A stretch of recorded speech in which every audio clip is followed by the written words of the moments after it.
All right. Clostridium difficile.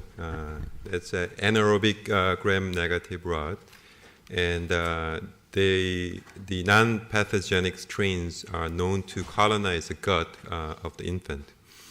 And there are some studies that suggest that if you have a early colonizations of a C. diff with a non-pathogenic strain, you're less likely to have a C. diff colitis in the later life. When I was preparing this talk, I thought that with all these hand washings and disposable, gowns we use, I thought the C. diff, infection rate is going down. But it's estimated about 500,000 incidents in the U.S. in 2011, and the 65% of hospital-acquired infection is the C. diff infections. And among those, only 1/4 had their onset during hospitalization. So when they go home, they start having a diarrhea.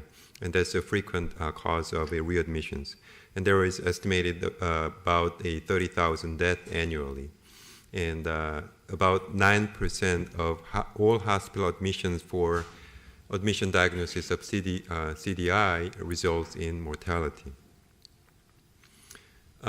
So as I said, the incidence continues to rise despite of our effort to contain it. It's probably because a continued use of widespread use of antibiotics and the emergence of resistant strains. And also community-acquired CDI also has increased.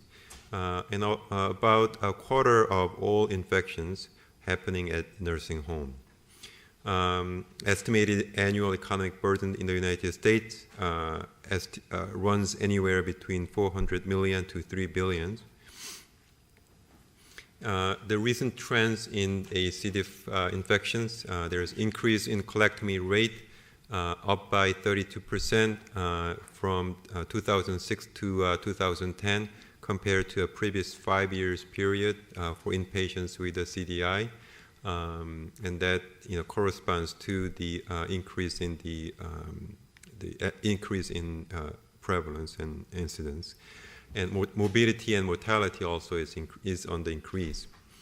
And these are thought to be related to the emergence of a more virulent strain, namely NAP1. NAP1 was cloned in the major outbreak, C. diff infection outbreak.